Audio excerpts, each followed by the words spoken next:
White Sox team can have a really decent season in a really bad division. That's what you guys have to remember. It's a really bad division. It is.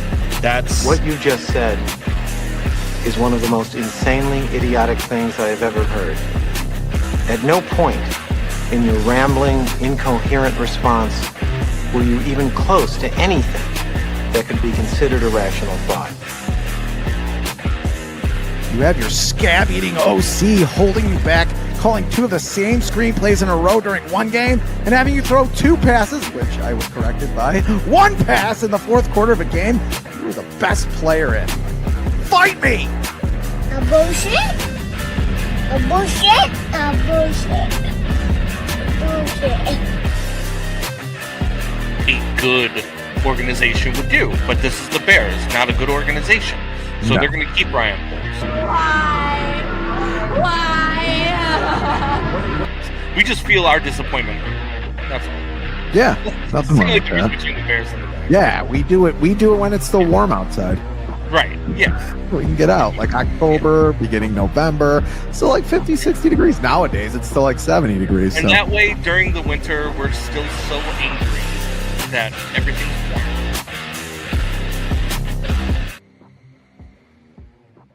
And welcome to Combs and Fitz Windy City Sports Talk. It's your boy Brandon Combs along with my guy Ryan Fitzgibbons. Fitzy, man, what's going on? Dun, dun, dun, dun, dun, dun, dun, dun, dun, dun, dun. We got football. The starters are playing. Go Bears. Everything's going good in Chicago. Nothing's going wrong. Yes. The Cubs just took a game from the Milwaukee Brewers today. Everything is right at Wrigley and in Cubdom. The Sox are turning things around. Yeah, back to where they were. They played in Kansas City this weekend, if no one else knows. In Chicago, everything is well in Chicago. Nothing's wrong with Caleb. 20 coaches didn't come out and say that he's very slow processor. Everything is good in Chicago sports. Well, we had the Savannah Bananas at the rate today. We had UFC 319 at the United Center last night. Yeah, look, man, it's something. Johnny checking in. And Cubs Cubs are blowing it. Look, the Cubs have hit a. I give you the floor. I give you the floor. Well, I'm going to take the floor here in just a minute, but the Cubs have hit a rough spot for sure, right? But they do have 70 wins. They're 70 and 53.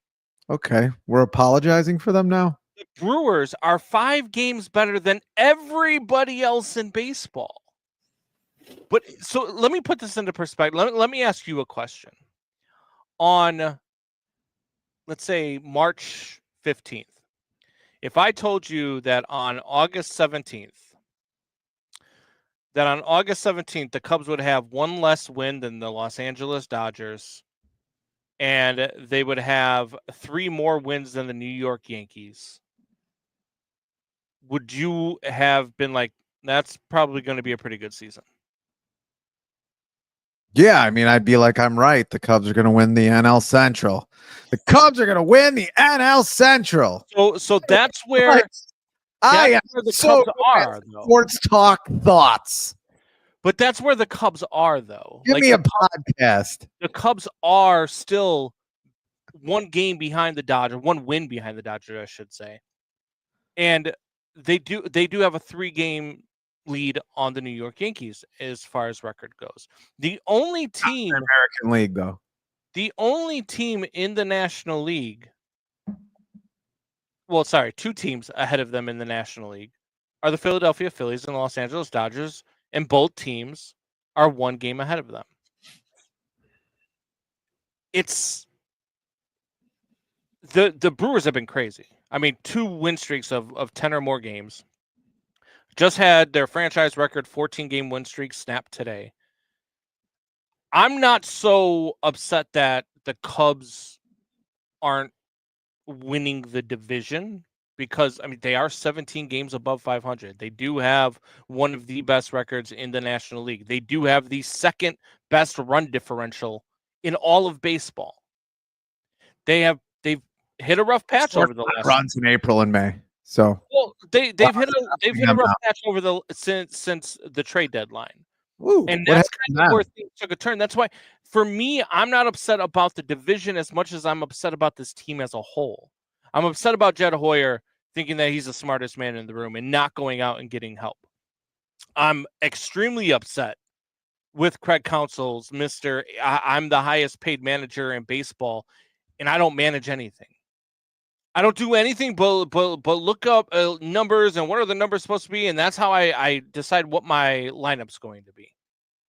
It's insane to me that you call up your number one prospect, Owen Casey. You call him up.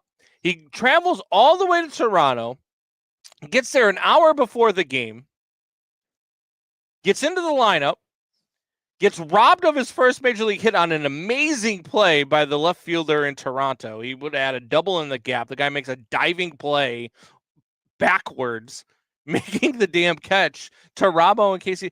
And then he doesn't play all weekend. Instead, we're sitting here watching Ian Happ, who's 3 for his last 27. We're sitting here watching Kyle Tucker, who's 2 for his last 25. We're sitting here watching PCA, who is struggling right now, who is 3 for his last 25. And you're telling me one of these guys can't get a day off? You're telling me one of these guys can't get a day off to get Owen Casey in the lineup to see what he has. And not only that, then when you finally do pinch hit Owen Casey on Sunday, by the way, in a game, you don't pinch hit with the bases loaded and 2 outs for Dansby Swanson, who isn't even hitting the weight of my 10-year-old son with runners in scoring position this season. And you don't pinch hit for him with the bases loaded. Instead, you have Owen Casey lead off the next inning after Dansby Swanson makes the final out of that inning to end the inning. You pinch hit Owen Casey for the only guy who's been hitting for you since the damn trade deadline, which is Matt Shaw. So you take your best bat out of the lineup. What are we doing? $8 million. You are the highest paid manager in all of baseball. And this is what you do? These are the calls that you make. He needs to go back to Milwaukee. He needs to do whatever the hell he needs to do, and he needs to go away. Because for $8 million, this guy has done nothing in 2 seasons. In 2 seasons. He doesn't know how to manage a pitching staff. He doesn't know how to put together a lineup. Matt Shaw's still batting 9th. He's the only guy hitting in the lineup right now. You haven't even moved him up. Instead, you brought Ian Happ from 6th, who was hitting 6th in the lineup because of his struggles, who started the year as your leadoff hitter, now hitting 6th, and you brought him up and hit him 2nd the other day.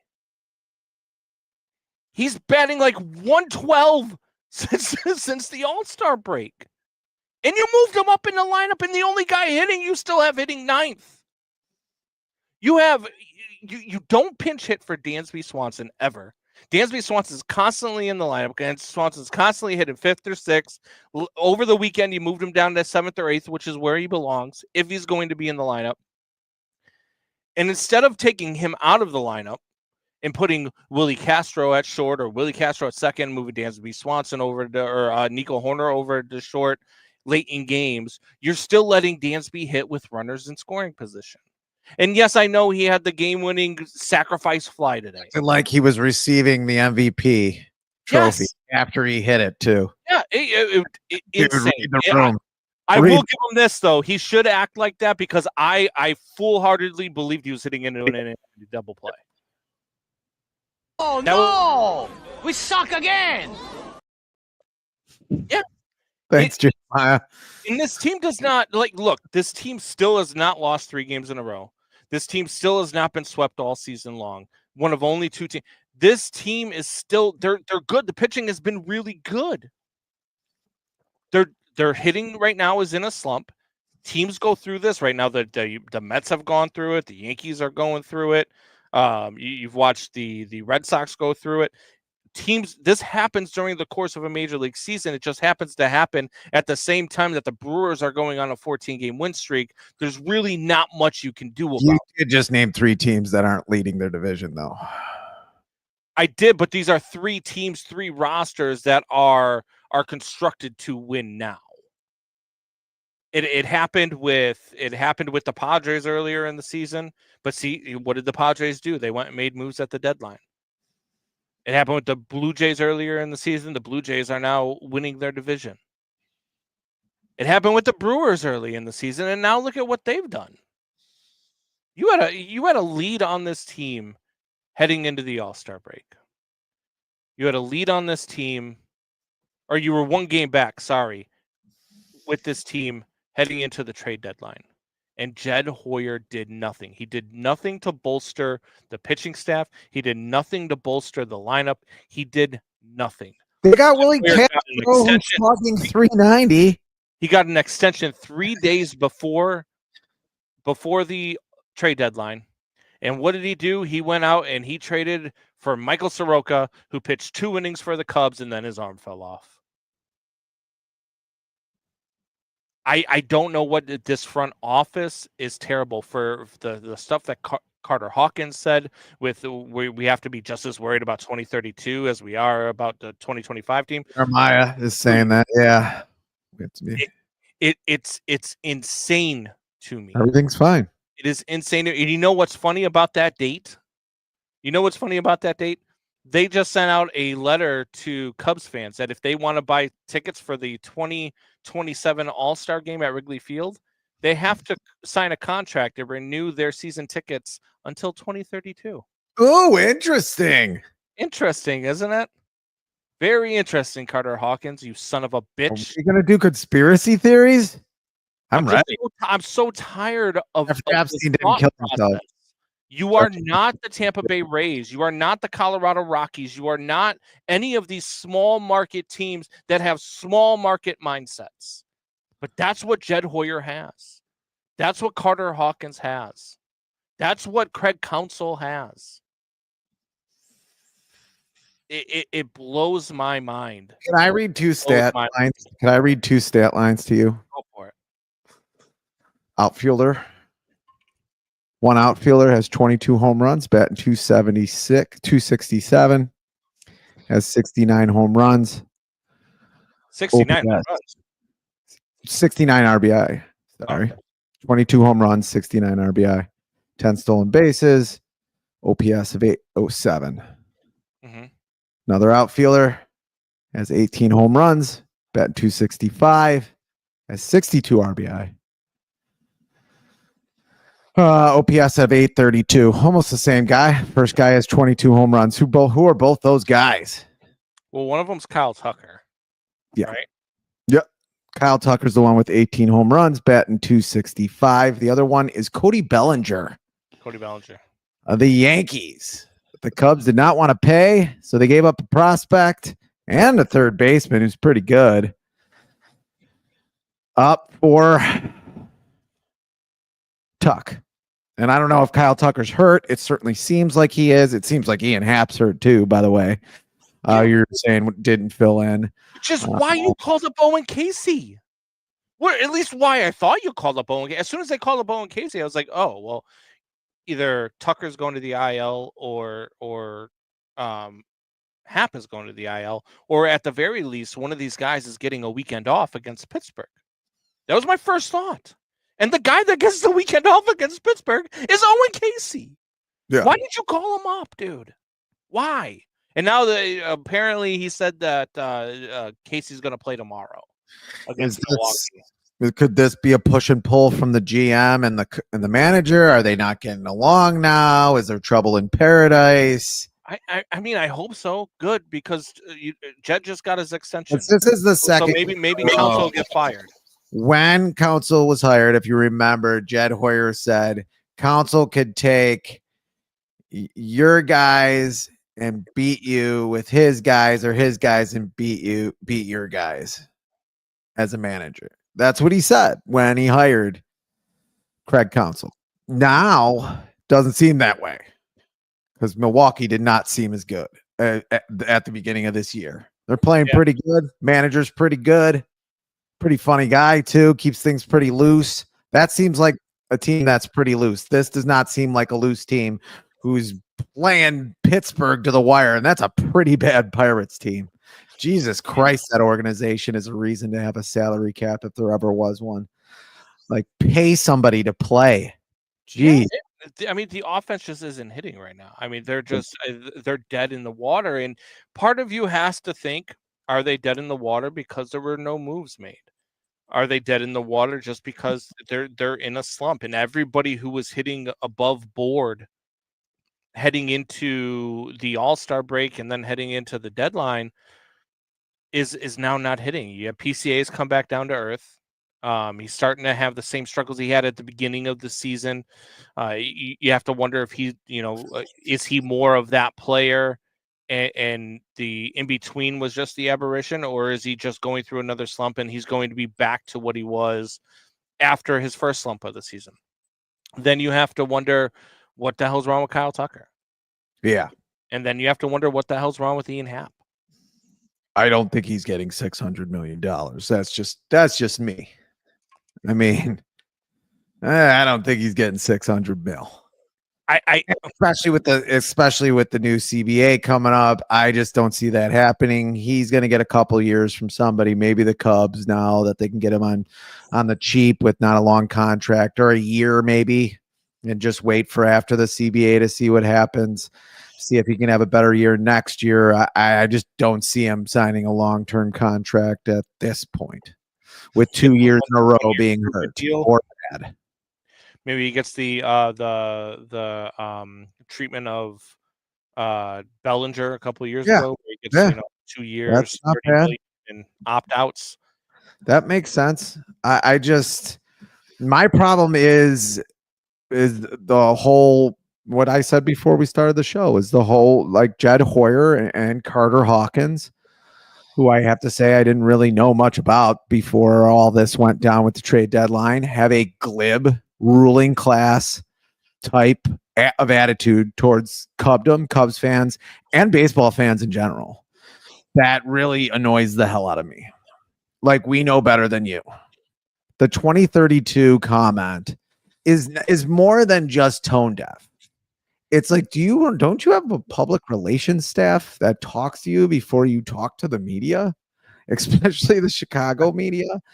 I guess the Chicago media isn't really that tough. I mean, they're throwing softballs to Eberflus when he's one of the dumbest coaches in Chicago Bear history, and that's pretty hard to do.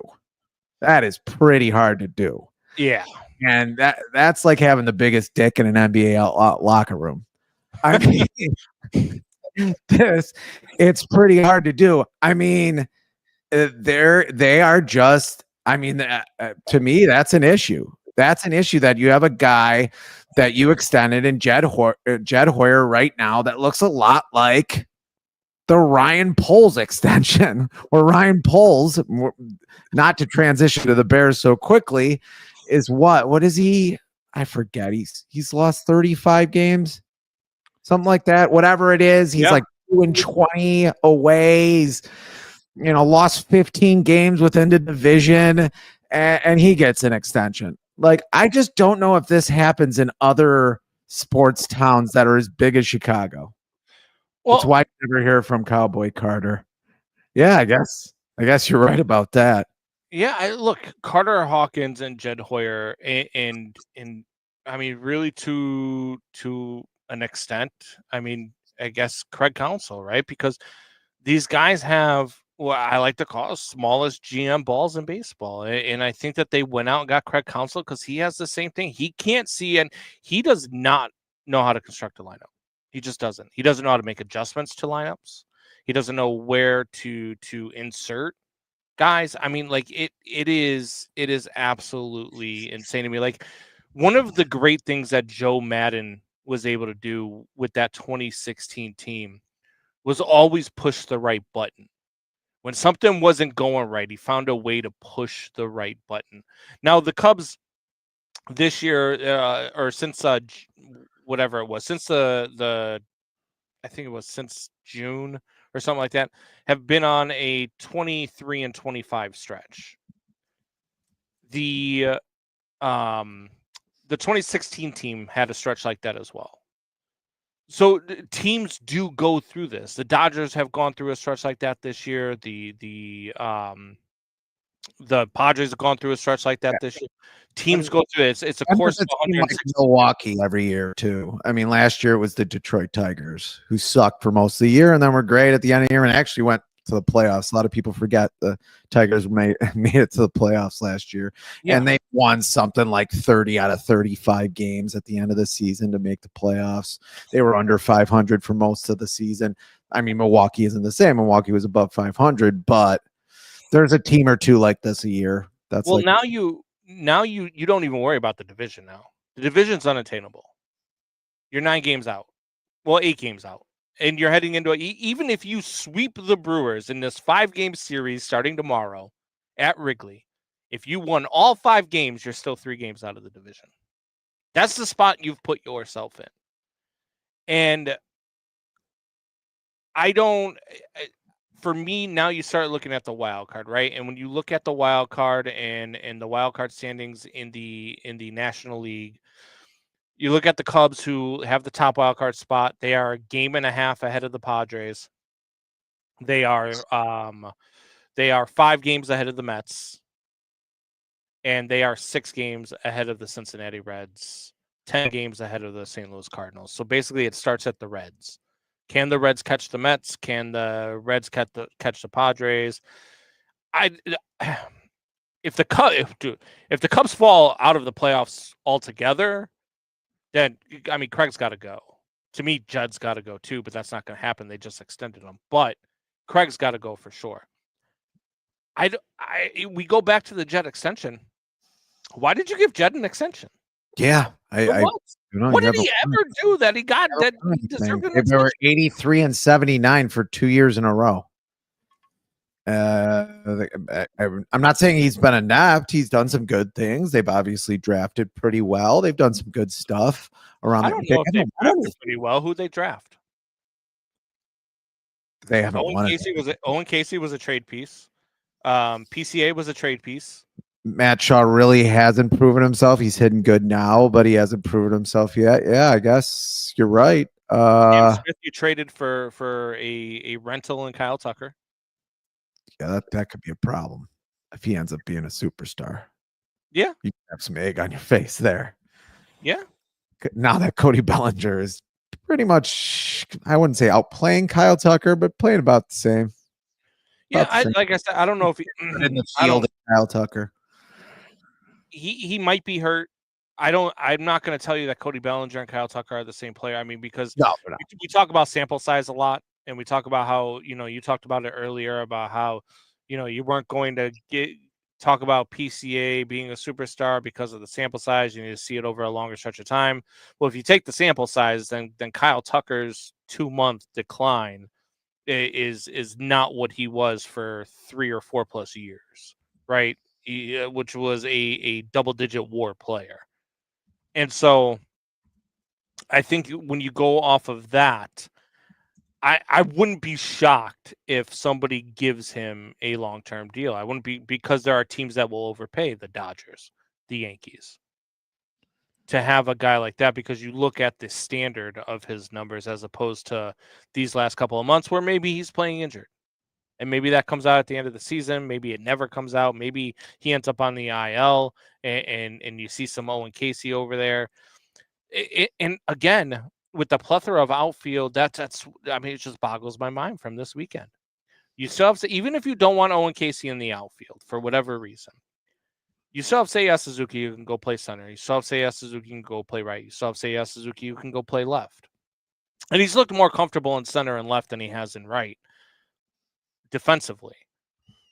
But then you can DH Owen Casey, and you can give these guys 2 or 3 days off to get their head clear, at the very least, if they don't need to go on the IL. they need some time off. They need a blow, and you've got to figure it out and give it to them, because these guys aren't going to ask you for the day off. You have to manage the day off. You have to be like, hey, Tuck, sorry, but you're sitting out of the lineup. Hey, in the 7th inning, we got Owen Casey on the bench. Hey, sorry, Dansby, you're hitting like 0-5-0 with runners in scoring position. Sit your ass down. We love your defense. There's not very many shortstops in the game that are better defensively than you are. But right now we need a big hit, and we know you're not going to give it to us. So sit down. Owen Casey's going to take this at bat. Kyle Tucker's going to take this at bat. Willie Castro is going to take this at bat. But that's what he doesn't do. And for $8 million a year, I need to know what Craig Counsell does. What does he bring to the table? Because right now, he's doing what you or I could do. He's putting 9 names in a lineup and saying, go for it. Yeah, Jeremiah says, I remember when he's talking about Milwaukee media, we're on the record saying good riddance. Counsell, I remember saying good luck when he has to make a decision that the analytics don't tell him. He's like a large language. Told me the same thing. He's like chat GPT managing, especially of late. I remember I went on Dads with Bacon when this move was made. They had me on the podcast, and Ben Catalano told me the same thing. He said, "Yeah." He's like, "Good luck." He's like, "Yeah, we're pissed. We don't like that he went to the Cubs, and we think he's a traitor and all this stuff. But good luck with him when he has to make these decisions." And I didn't see it because I didn't really pay that much attention to the decisions he was making in Milwaukee. But he's right. Everybody who has said that is absolutely right, because he doesn't know what he's doing outside of what the analytics tell him, which still doesn't make sense, because I don't know what the analytics are telling you about Dansby Swanson. It just seems like an organization as well that doesn't deserve the glib nature of the way they act. Like they're better than everybody else. What have you done? You haven't done anything. Especially Hoyer, you've won nothing other than when you were up Theo Epstein's ass. You've done nothing. But we do have a football game. We do. Let's get to that.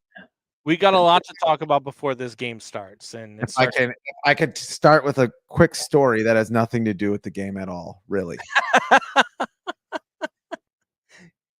Doubting Thomas is a jackass. I went to go visit him and my sister Meg this weekend with my son, as you know. He said, "Sorry, I'm late. The wife and I were enjoying some private time," because he's a piece of crap, really, after we had weekend visitors. We're enjoying some private time.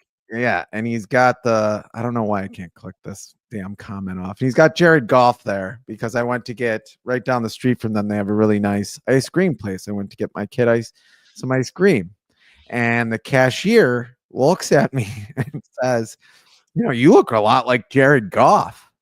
Yeah. Like, is that a good thing? I turned to my niece. I'm like, is that a good thing? She's like, I don't know. I guess he's I don't think it's a good thing. I don't think it's a good thing.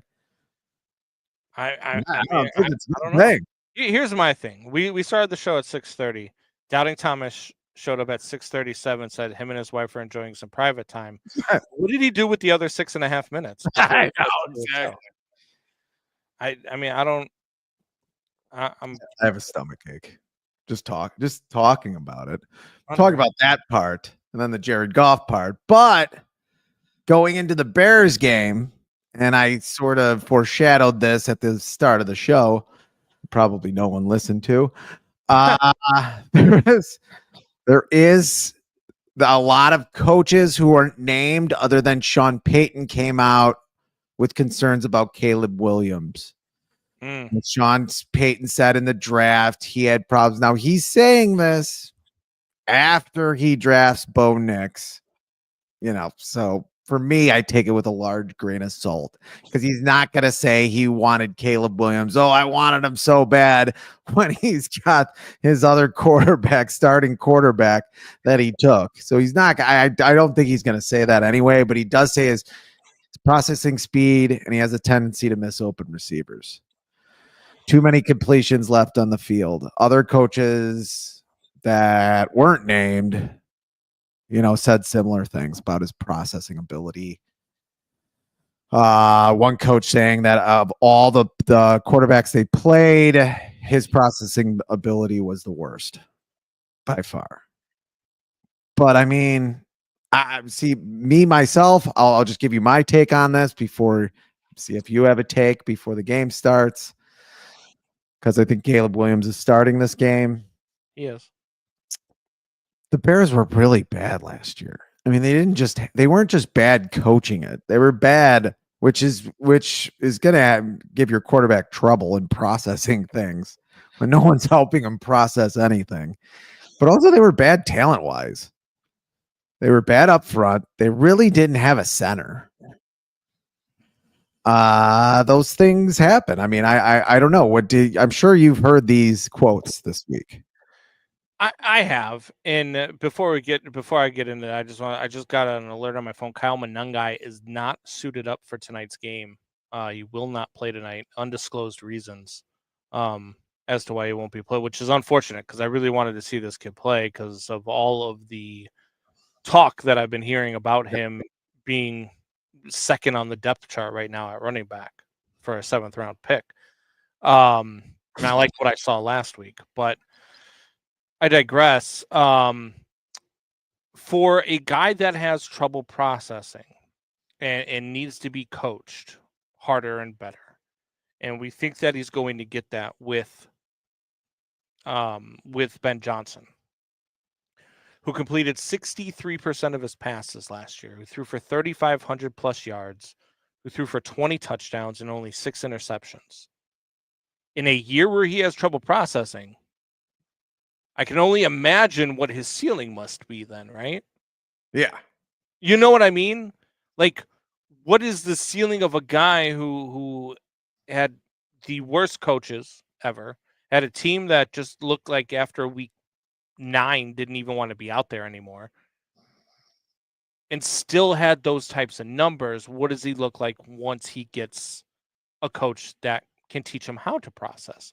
Once he gets a coach that can teach him how to do the things that they need to learn how to do, right? So if that's the case, I take very little stock into some of these things that come out, right? Because were any of these, how come none of these stories came out when he was a consensus number 1 overall draft pick that people were trying to trade for to pick? Oh, exactly. Where were these stories when he was the guy that everybody was like, oh, he's going to be much better? Just like where were the stories about how great Jaden Daniels was going to be in the NFL before Jaden Daniels showed up in the NFL and started winning? It's because these people are just going to come out of the woodworks and start picking stuff apart and start saying, oh, this and that and this and that. Did he have trouble processing? Maybe. Did he look like a quarterback that couldn't process, that had trouble? Sure. Did that have a lot to do with him? Did it have a lot to do with coaching? Did it have a lot to do with the inept offensive line last year? Did it have, you know what I mean? So I throw all that stuff out the window. It's the same way I don't take any stock into training camp videos and training camp talk and all of this other stuff, because you see the video that goes viral with him throwing his hands up in the air because he's not hitting the target. But if you see it in some, I saw it in one platform, I think it was on Facebook, where they showed that video and underneath was the same drill 20 minutes after that, where he went out there and he was hitting every target without hesitation. So it's about pick and choose. Here's my thing with the Bears, and this is where I want to see it, especially tonight. You're going up against a really good Bills team. So show me on the field, because that's where I want to see you prove it. Tonight doesn't matter, but when you're talking about perception, That's what matters tonight, because your perception of what the Bears are going to be starts tonight, because you're not going to get anything in week 3 of preseason because they play Sunday night and now they play Friday. So the starters, if they play, might play a series or 2 on Friday, but I'd be surprised. I'd be shocked if they play on Friday. So Yeah. this half of football, which is what I think you're going to get out of the starters, is what you have to look at as your perception heading into the regular season. And I can only imagine what the haters and the Bears fans that are detractors of Caleb Williams are going to have to say if they have a rough first half tonight, because that's perception. And me, myself, I have no expectations.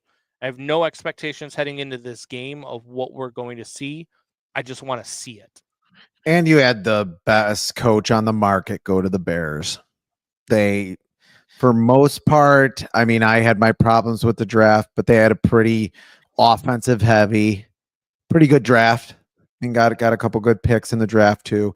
You're going to have these coaches pile on anyway, I think, to try to throw some cold water on the feeling for the Bears, which anybody should be somewhat positive. I don't care if Caleb Williams has trouble at training camp. I've had too many years where a quarterback is unbelievable. You know who is always unbelievable in training camp?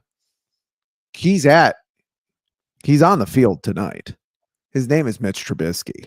He was great in training camp every year. I mean, he could throw, he's hitting all his throws. Oh, he knows and guys will even tell you he knew the playbook front to back. I mean, it was probably a bad playbook because it was by Matt Nagy, but he knew the playbook, knew how to drop a play, knew how to diagnose a defense when he was sitting in a classroom. Mm-hmm. When he got on the field, nothing happened. I mean, I already think, and I don't care if I'm talking on a term, I already think he's going to be a good quarterback. I want to see what else he can do. I mean, there's a lot of guys that can be good quarterbacks. There's probably like 30 quarterbacks in the league that could be good. 30, 40, maybe even some backups that could be pretty good too. Can he be better than that? Can he be better than the 15th best quarterback in the league? I just think there's a lot of negativity coming out about him. You should use it as motivation. Jeremiah, the national media that has not seen a single practice have so many opinions. They also reported that the Bears pulled it from their site after some blowback. It was a fan video. They never posted it. I think he's talking about that video where he's throwing at the net. Which it's like it's practice. I want them to be bad in practice.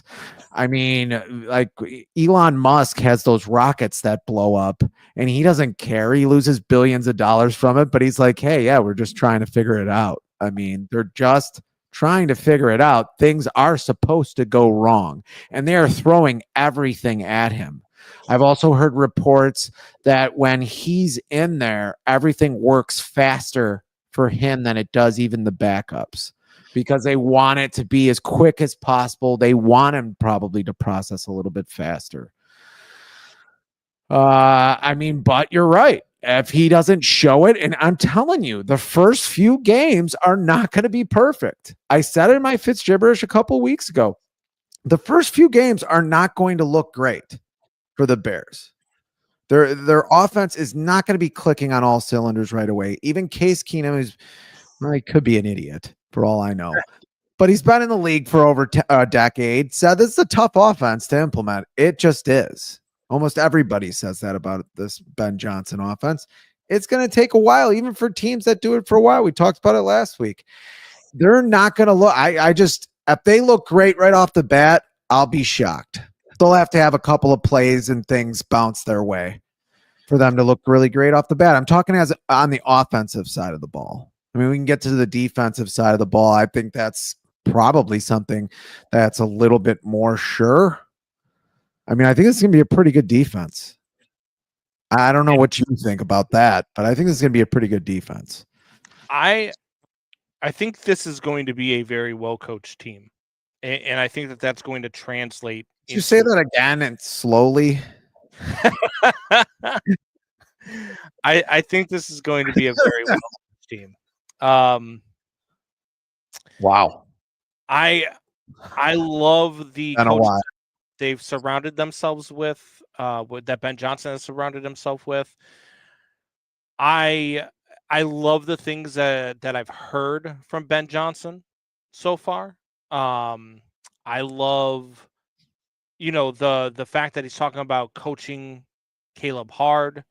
I love the fact that he's talking about pushing Caleb and taking guys outside of their comfort zone, because that's what I think that this team needs, and that's what they've been lacking over the last, I don't know, since Lovie Smith left, really.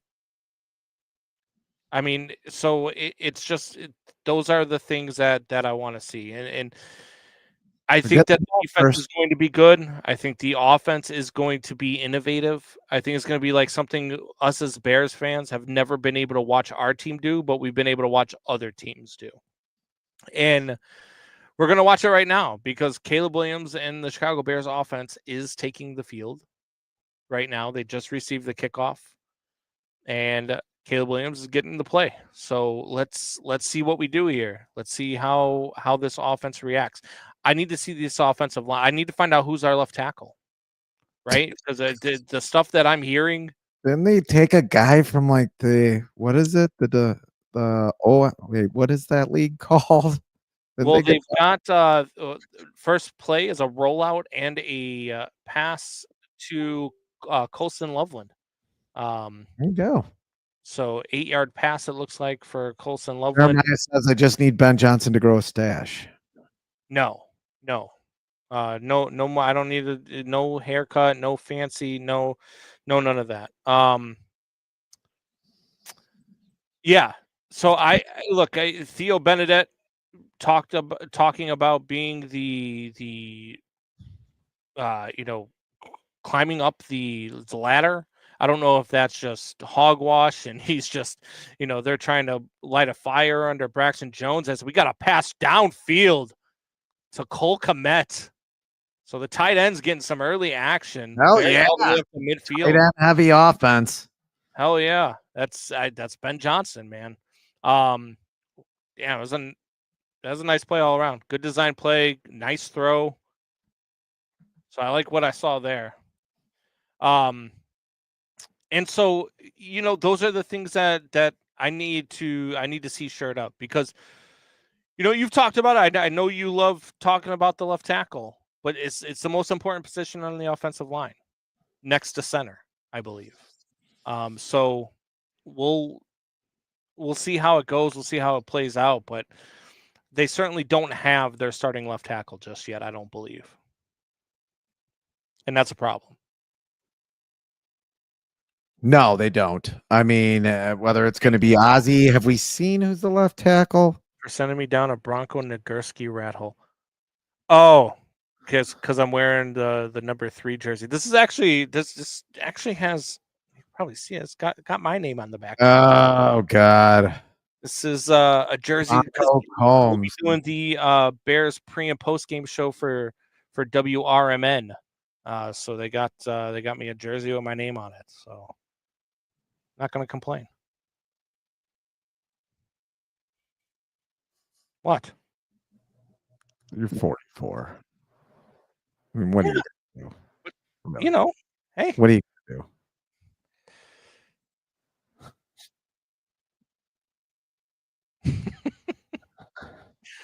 do? Aren't you supposed to be spending alone time with your wife? He already had his 20 seconds and his 45 minutes of crying. So now he's commenting again. Jesus. Poor Megan. Poor Michelle. I mean, what? Why am I catching strays? I'm not even saying anything. Now here's a 2nd and 15. Caleb over the middle again. Is that Loveland again? It is. So Colson Loveland with another catch. First down for the Bears. Bears driving. They're in Bill's territory. Getting a workout. Yeah. I like what I'm seeing. I like spreading out. We didn't have 3 wide receivers on the same side of the field running the same formation, running the same route. Yeah, it's running the same route together to Yeah, this area. I don't know what this nonsense is, but I like it. 1st and 10. It's going to be a run. Who's number 35? Is that Roshan? He wasn't 35 last year. What is that? Abrams? Who the hell's number 35? I've got to look at the roster now. That's I have no clue who he is. Let's see here. Yeah, Roshan's still 23. Yeah, I'm looking right now. I got the roster up. Deion Hankins. Deion Hankins. Rookie out of Texas State. Here we go. Sure. Undrafted rookie. Oh no! We suck again! Deion Jenkins. Hankins, not even Jenkins. Hankins. Deion Hankins. So 3rd and 5 now for the Bears. They are on the Buffalo Bills 35. Braxton Jones looked like he jumped. Oh, there's a nice play down the middle. Touchdown Bears, baby. On 3rd and 5 on the 35. It looked to me like Braxton Jones jumped, but he did not. And that goes to who is that? Looks like Braxton Jones jumped. It did look like he jumped. But he didn't. Is that who's number 14? Is that Luther Burden III? Who's 14? God, this roster is going to kill me. I don't know half these guys are right now. This guy's probably not going to be on the team in a week. Olamide Zacchaeus. Oh yeah, he was passing it to him a lot in training camp. They were saying the other day. Right down the middle, broke a tackle. I don't even have him on the depth chart. So there's he's not on the depth chart. There is a nice drive, nice opening drive for the Bears. Passing touchdown from Caleb Williams. Bears Super Bowl. They looked good. Bears Super Bowl. Probably not. But it looked good. What's a short? I like what I saw on that drive. Again, you're not seeing wide receivers running the same pattern. You're not seeing, I'm not seeing slow processing. I'm not seeing. Maybe he got more RAM in his brain. Maybe he got more RAM. Random access memory. Jeremiah says that's your number 3 receiver. Do you think so? Zacchaeus as the number 3. I mean, you've got DJ Moore, Roma Dunze. They drafted Luther Burden. I would think your 2nd round pick, your high 2nd round pick, better be your 3rd receiver. Luther Burden. They've also got Devin Duvernay and Zacchaeus. So, I mean, I guess. He played for the Reds or Commanders. Yeah, the Commanders. He's pretty good. Yeah. I mean, I should have known him. They were a similar type of quarterback in Jaden Daniels. Jaden Daniels is a little bit better with the legs, but I think guys playing with Caleb are going to see, especially if you came from playing with Jaden, but guys playing with Caleb are going to see a guy who can actually sling the ball, man. And that's what we saw in this drive. 92 yards and a touchdown on the very first drive of the preseason for the Bears starters. I mean, take what you will out of it. It is preseason, but it's a preseason against a really good Buffalo Bills team. Yeah. Think about it the opposite way. Had you seen Caleb throw an interception, would you have panicked? Had you seen Caleb get sacked 3 times, would you have panicked? Hey, so you can't have this stuff and be okay with the negative stuff and be like, see, I told you, see, they're still not good. See this. But then when they do something positive, just be like, oh, well, it's just the preseason. Or you could be even keel about everything, like I'm being, and just be like, I like what I saw. And I want to see more of it. I want to see this starting week 1 against the Minnesota Vikings on Monday Night Football at home. I want to see this. I wonder if the Vikings will be good this season. I don't know about that team. I like. I don't really know about that team. I obviously like the coach. I talked about him a lot last year, coach. but I don't see JJ McCarthy just excelling. I mean, he looked pretty good from what I watched of the game. Man, I think that they could be a 10-win team still. I really do with JJ McCarthy. I think that's. I don't think that they're a 9-win team. I don't. You know what I mean? Like I don't think that they're a team that's going to regress so much because I think they're just too well coached. I mean, do you see them regressing that much? I know they lost some guys on defense. They had they usually have a pretty decent defense. I don't know where their numbers shook out last year. But I don't see them being as good. I just don't see. They obviously have the receiving core. I mean, they have everything there. They have a good, but I just don't see JJ McCarthy being that good. I don't think he was that great of a prospect as everybody thinks. I just don't. I have a guy who sits near me at work who thinks he's going to be a god. Well, let me ask you this: how good did you think Sam Darnold was going into last year? I mean, I thought he never really got a good shake. I mean, anywhere. How good did you think he was? He was with the Bears East Coast. Did you think he was 14-3 good? No, I did not think he was that good, or be in the MVP contract. No, I did not. Yeah. And that's where Thomas. Could we just take a time here? 52 minutes. What date is? What's the date today? August 17th, 2025. Doubting Thomas says, "Agree with Fitz." I have to say the rest of the comment on JJ McCarthy. I disagree. I mean, he didn't even throw a pass in Michigan for an entire half. I mean, come on. Because he didn't have to. Yeah, that still doesn't mean he's good because he didn't have to. It also doesn't mean that he's bad. I mean, show me the evidence. Show me the evidence. Even if he's an average quarterback, right? They could still win 10 games. That would be 4 games worse than they were with Sam Darnold. Do you think they're 7 games worse than they were with Sam Darnold? Had definitely had a better pedigree than JJ McCarthy coming into the league or even coming into that season. How? He was a higher draft pick.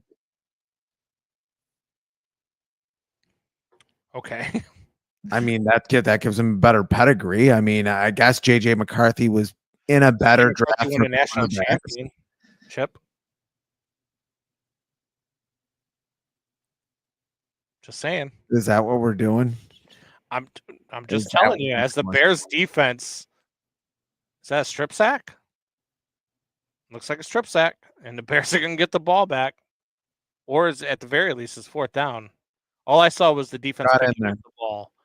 Maybe it was a deflection. I'm waiting for the replay.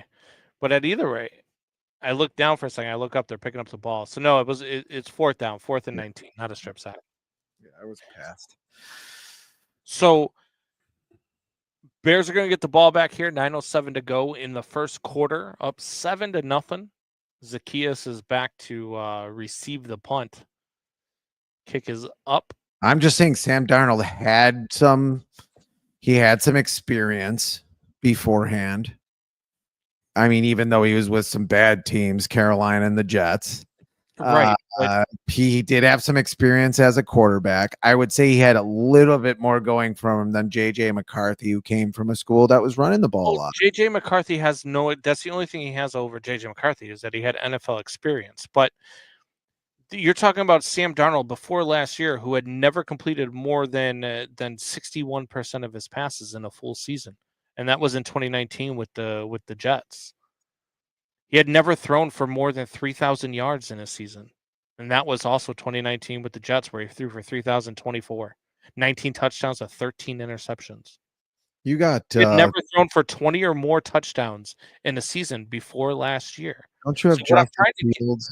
Don't you what have I'm trying Justin Fields throwing for 3,000 yards with the Jets this year?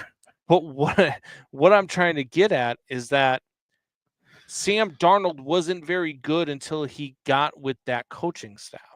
The same coaching staff now that has JJ McCarthy. So I'm not saying that JJ McCarthy is Peyton Manning or Tom Brady or even Aaron Rodgers.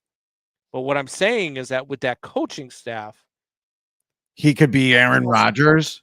I think with that coaching staff, I think he can be Matt Stafford. I think he can be What? I think he can be Jared What? Goff. Do you have to say something insane every single time? Why is that we have a insane? pod? I mean, I say, Why is that insane? I'm saying that. What is that? Why is that insane? Is a full first ballot Hall of Famer. Matthew Stafford won one Super Bowl with the Los Angeles Rams. Watch him play, though.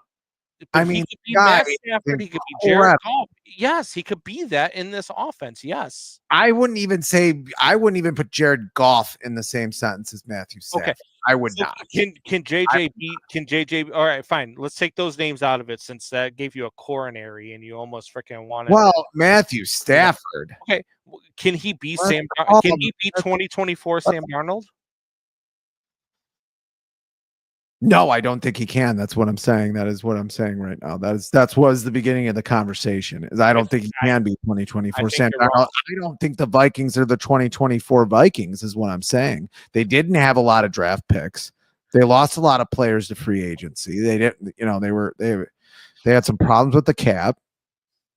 They didn't have the cap space this year. Like I said, I talk to this dipshit all the time at my work, so I know a little bit about the team, and. Yeah, I mean, I guess is it possible? Yeah, it's possible. They do have a great receiving core. I'm not saying they don't. One of the best in the league. So yeah, it could happen, but I don't know. I mean, I don't know how much worse. I don't know where it came where JJ McCarthy was just seen as this great pick and like, oh, he's just going to be great. I don't think he's going to be great, but I think he's going to be serviceable enough under this coaching staff. I think he's going to be a product of this system. And I think that's what this coaching staff is good at doing. And I think that's what they showed last year with Sam Darnold, a guy who was not good in any other system in the league that he played in until he went to Minnesota. And we're going to see it again, too, with Sam Darnold in Seattle.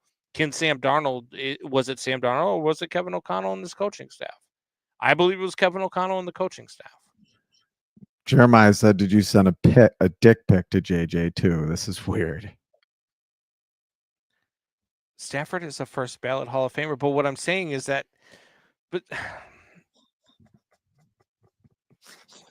you guys you guys act like I said that he can be Matt Stafford in this system.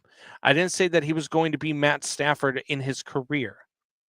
I said he can have a Matt Stafford. He can be Matt Stafford in the system, which is a guy who when he was with the Lions, was a very good game managing quarterback.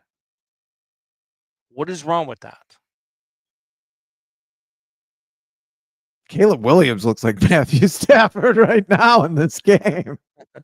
Caleb Williams is Patrick Mahomes in this game. I wouldn't mind a Calvin Johnson. Yeah. Give me a Calvin Johnson for Caleb Williams. Roman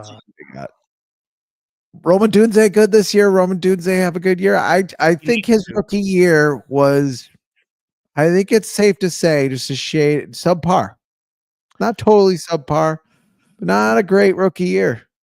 Not a rookie year you want on a first round pick when you passed up a lot of good left tackles.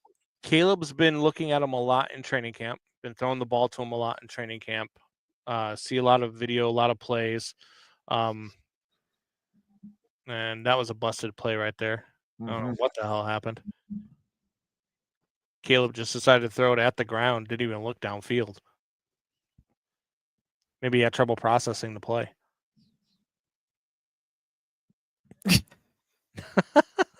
I didn't say he was going to be great. I just compared him to Matthew fucking Stafford.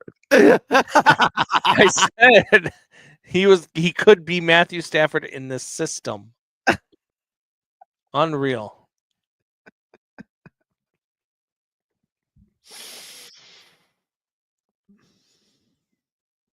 It was a screen that got blown. Okay. Whose screen? Jeremiah, is he cute? Oh, God. Aren't you glad we did this? This is unreal. Aren't you glad we did this? So let me ask you a question. Matthew Stafford, right? Oh, wow, you're like a dog with a bone, going after a bone, going after a screen. rookie year. Matthew Stafford's rookie year. 53% completion percentage, 2,200 yards, 13 touchdowns, and 20 interceptions. Get him out of the league. Boy, things were different 15 years ago, weren't they, in the NFL? Matthew Stafford, 2011, his first 16-game season that he played quarterback. 63% completion percentage, 5,000 yards passing, 41 touchdowns. The following year, pretty good. The following year, 59% completion percentage, 4,900 yards, 20 touchdowns, 17 interceptions. Playing for the Detroit Lions too, though. Come on. Okay. I mean, say what, like I'm saying, when you talk about guys and you start comparing them, right? Like, so where I said that he could be Matthew Stafford, I didn't say that he was going to be Matthew Stafford for his career. I didn't say he was going to be that. I said he could be Matthew Stafford in this system.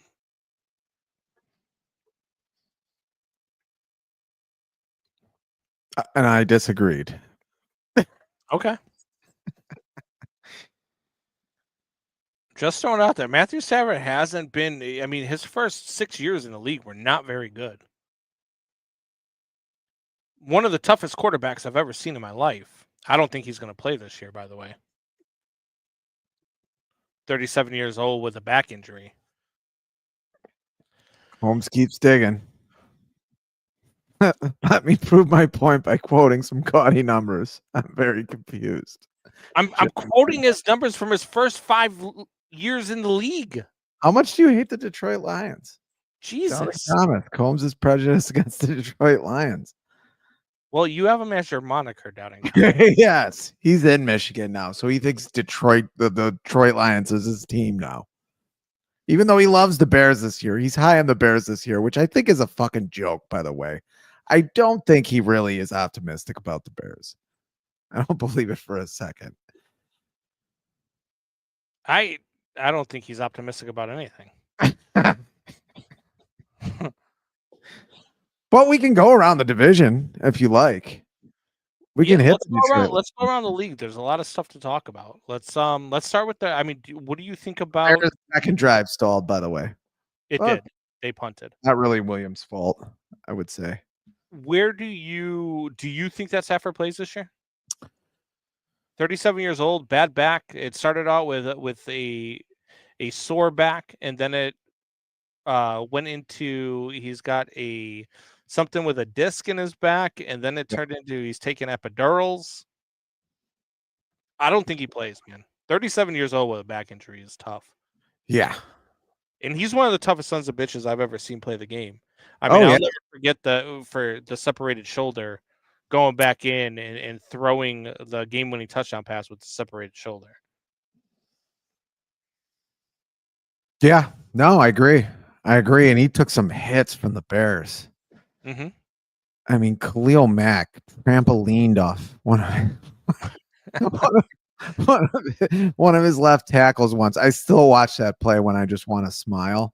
When he tosses the one guy and then just karate chops the other guy and trampolines off of him into Stafford. Yep. And just demolishes Stafford. And Stafford did play the rest of the game. I mean, it happens a lot with quarterbacks. Good quarterbacks know how to take a hit. But yeah, back injury. That's too bad because he is so much fun to watch play, man. Yeah. And I mean, the older you get, the harder it is to recover, especially from a back injury. I don't he care. still plays. I mean, there's a lot of rumors around whether he worked out or not. I don't know. I just think he probably shouldn't play. Yeah. I mean, almost definitely should. I know he has a large family. Well, I don't think. I mean, we're gonna find out. But if you find out tomorrow that he's a do not participate in practice again, I would start to worry if I'm a Rams fan because he's not playing the first game of the season if it's on that. I mean, how 3 weeks away from September 9th? Yeah. First game, right? Yep. 9/9 25. Is it the no? Is it the 9th or is it the 14th? I'm looking it up right now. I don't think if he's still out of practice, I don't think he's playing the first game of the season, which is going to be a problem for you. Although he's been there for a while. Really talk about a well-coached team. That's a well-coached team. Yeah. September 7th. Back injury, 7th. Yeah, that's the first Sunday. The first game is September 4th, a Thursday. Dallas and Philly. Then the very next day, the really weird Brazil Friday game, Chiefs and Chargers, and then that Sunday, September 7th, is when everything opens up. Then the Bears play September 8th. But I don't. If I'm a Rams fan, man, I'm really really worried about this because Jimmy G's your backup, and behind him you got Stetson Bennett.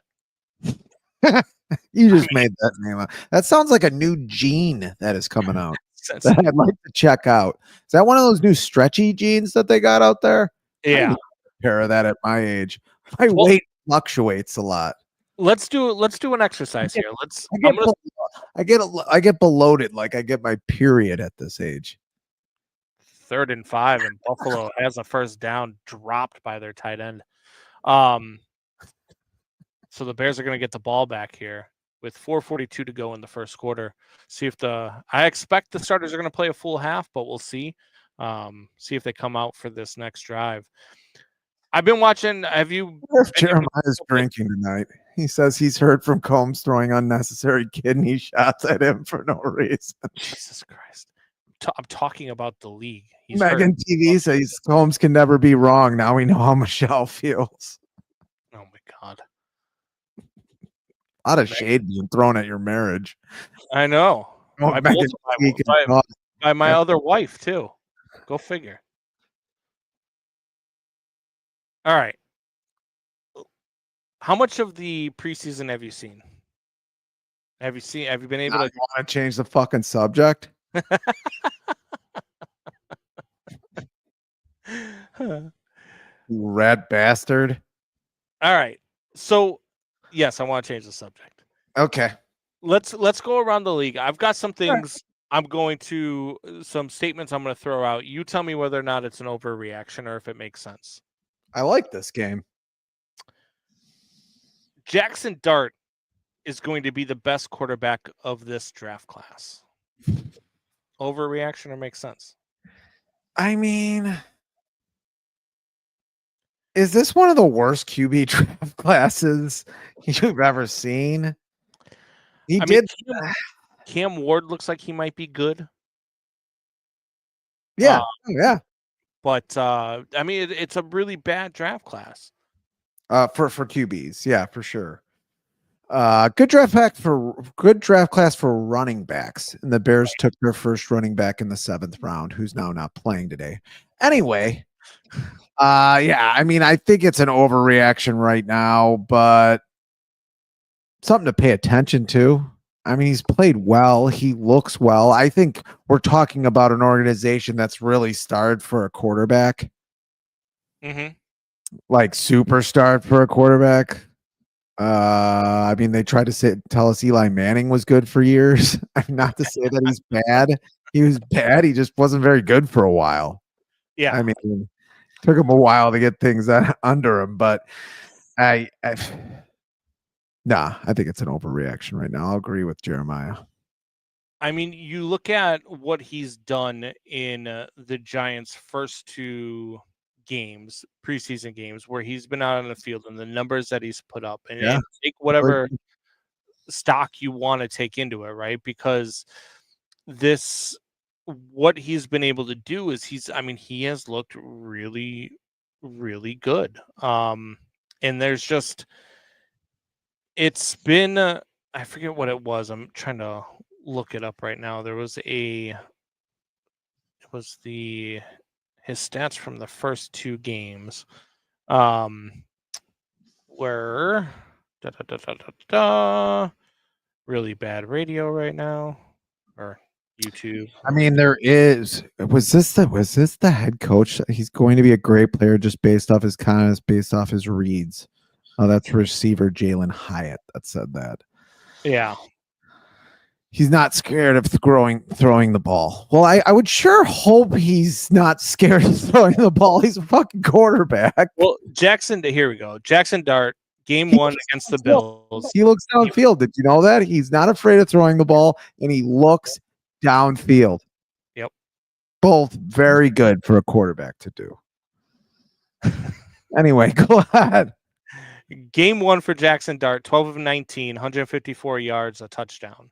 Game 2 against the Jets, 14 of 16, 137 passing yards, 1 touchdown passing and 1 touchdown rushing, 0 interceptions.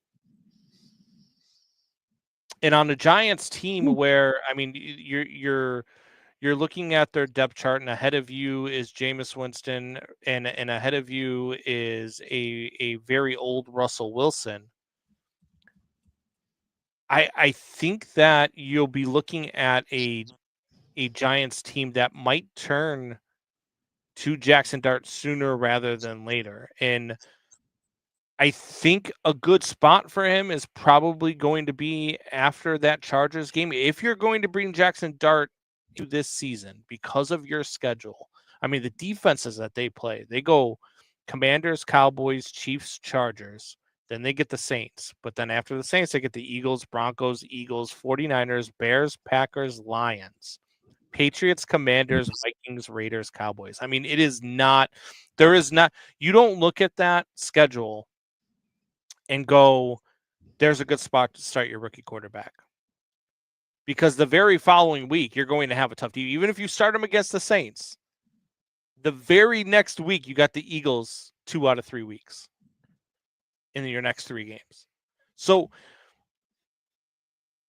I think for me, as Tyson Bagent is in the game, so the starters didn't even play a full quarter. That's crazy to me. Let's shut down the show. I mean, Chicago sports. Yeah, it's been pretty depressing. Now we're going on 3 years, big guy. We're going on 3 years to avoid injury, and Luther Burden just caught a pass. So. And I'm censoring myself now. And since we're on the Giants, yep. Where are the bodies buried that Brian Dable knows about? That he still has a coaching job on the Giants, that he's still the head coach of the Giants. Don't give that look. You don't. I think Brian Dable's a hell of a coach.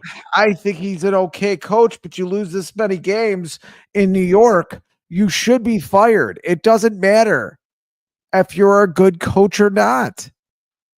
They've been terrible for a long time, and they paid Daniel Jones to quarterback. They paid him a lot of money. What was Daniel Jones?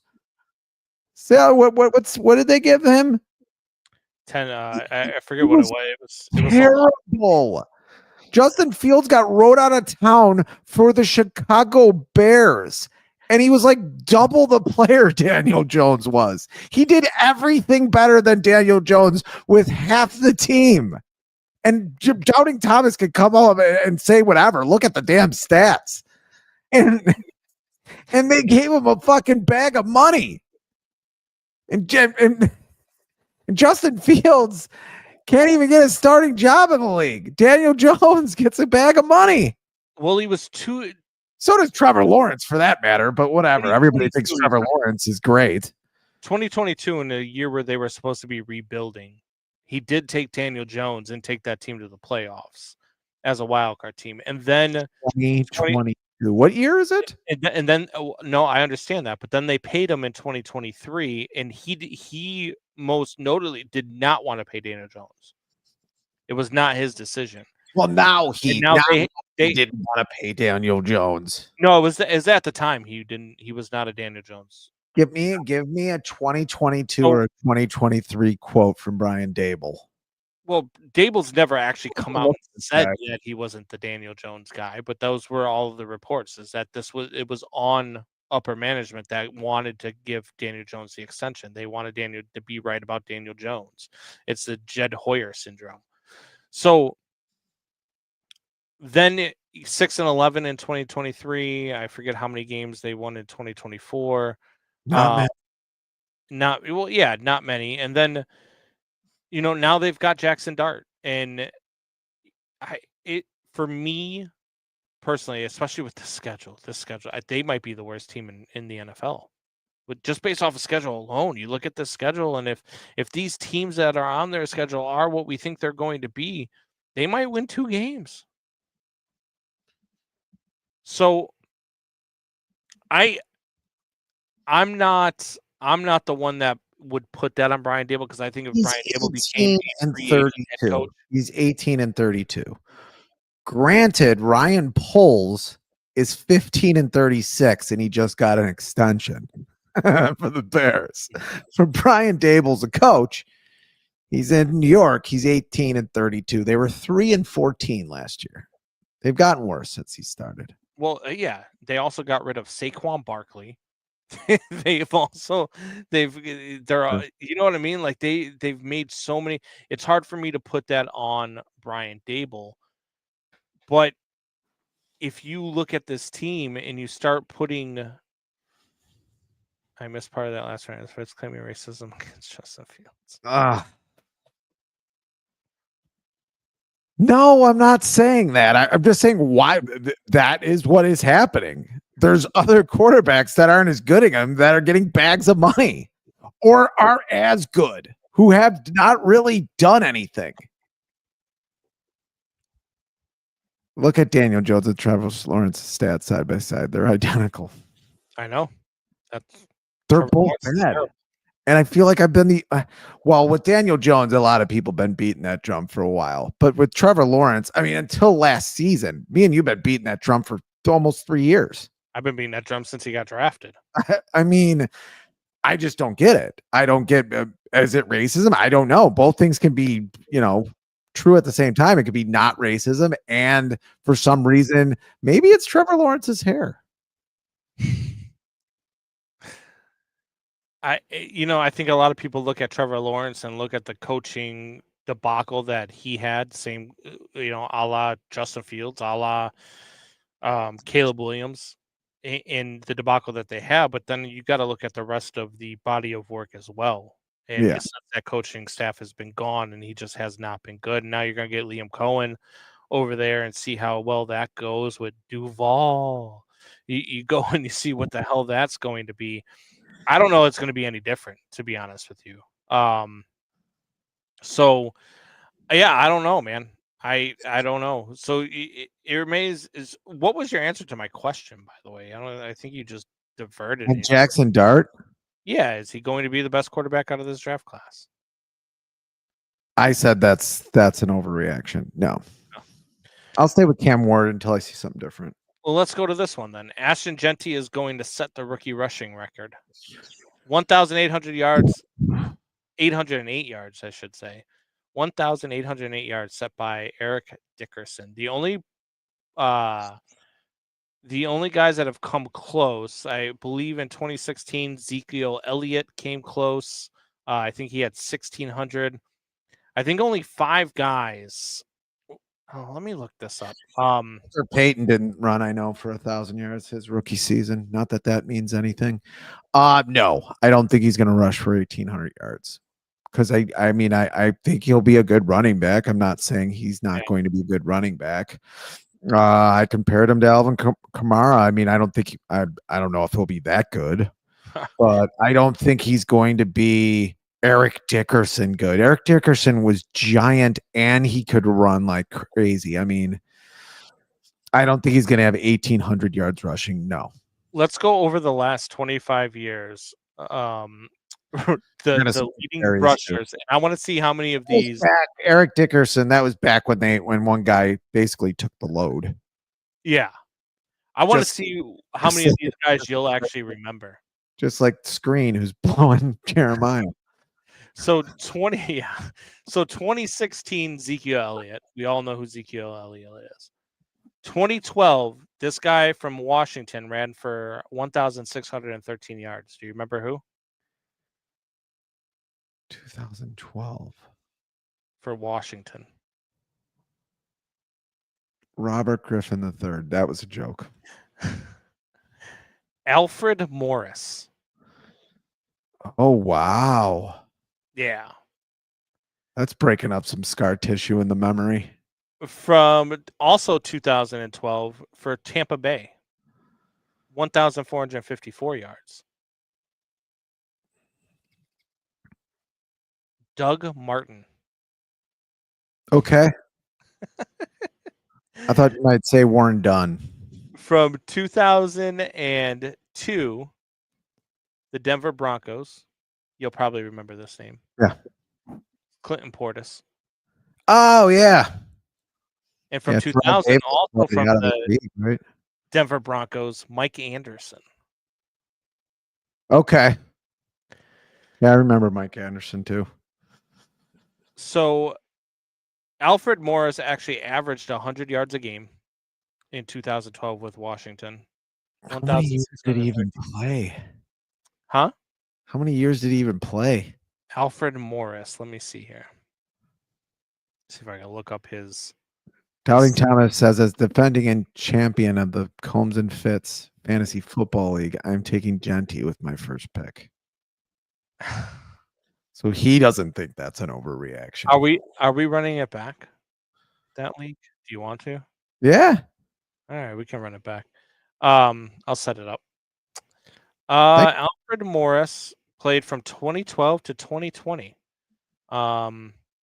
And he actually had 3,000-yard rushing seasons, 3 straight with Washington. Then he ran for 751 yards in 2015 with Washington. Then he went to Dallas for 2 years where he never rushed for more than 547 yards. Then he went to San Francisco. He rushed for 428 yards. And then he just kind of faded out of the league. He played 1 game with Arizona in 2019, played 9 games with the Giants in 2020. And had sounds like a lot of running backs' careers. Yeah. Alfred, I didn't even realize that he had 3. I mean, 16. He ran for 1,613 in 2012, 1,275 in 2013, and 1,074 in 2014. I didn't think we would be talking this long about Alfred Morris. Not to have that on my bingo card. Yeah. I also didn't think I would compare myself to a woman on her period either. But that's just for the record. I don't think Ashton Genty is going to break the rushing record either. He did look really good last night, though. But I there's just something about when you look at coach teams. Like you even look back in Pete Carroll's days with Seattle, right? Like the running backs get some movement. They get some play. But I don't think that I mean 1,880 yards is a lot of yards. And I think Ashton Genty is going to be decent, but I don't think he's going to be great. That's just me. How about this one? Dylan Gabriel will be the Browns QB1.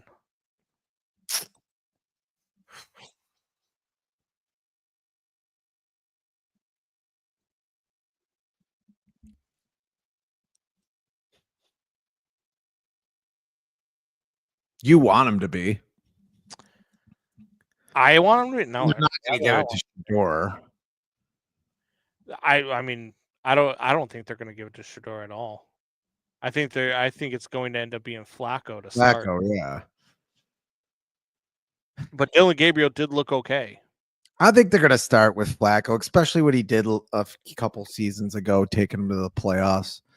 And that Bears loss still sticks with me. Yeah. When Eberflus, your guy, let a defensive tackle cover a tight end. Pretty quick tight end, too. Who I'm not going to even try to pronounce his name. Njoku? Njoku. Wow, I was close. Could you guess his first name? God bless you. Stop. If I asked you, could you guess his first name? Just stop. Why? Just stop. His first name's David. The Matthew Stafford conversation, his isn't first name's David.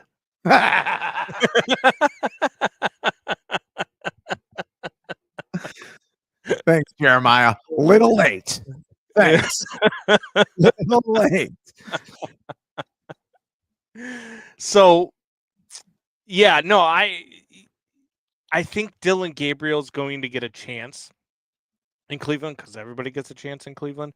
But I think Flacco's going to start the year as their QB1. I don't think that Dylan Gabriel's going to win that job unless Flacco ends up hurt. Last one, CMC is worth a look in the first rounds of fantasy football this year. A look? In the first round. Why is he? I mean, injury. No, I don't think you can do it. Yeah. I just don't think you can do it. After, is it 2 years in a row he's been the injury prone? I think it's every other year. I think 2 years ago, yeah, he had like 20 touchdowns or something. Yeah, okay, yeah, you're right. You're right. That was the healthy year. I think you're right. And the Bears did get a rushing touchdown a little bit ago, but they did. Your guy. Play right now. So 14-0 Bears. 13. Yeah, I don't think you go with them. It's just someone who gets him is going to be gloating that they got him when they got him through luck. And it's probably going to be doubting Thomas who gets him in the 4th round and is freaking out that he's so good. How is it that I don't know why they took the starters out either. I actually agree with you. I just think with the new coaching staff and all that, you want to get a lot more on tape. I wanted to see how they play. I mean, unless they thought the line with that blown screen pass, they thought the line wasn't playing well. But if that's the case, then you got a bigger problem than your guy maybe not processing as quickly. I thought, I thought Caleb Williams threw down the middle really well, though. That's part of the field I always look at for a quarterback to throw well on. I mean, a lot of guys can throw to the sidelines, but throwing with accuracy down the middle, I thought he looked pretty good. Can't say a lot. I didn't see a whole lot. Last overreaction makes sense. Riley Leonard is the best option at Colts quarterback.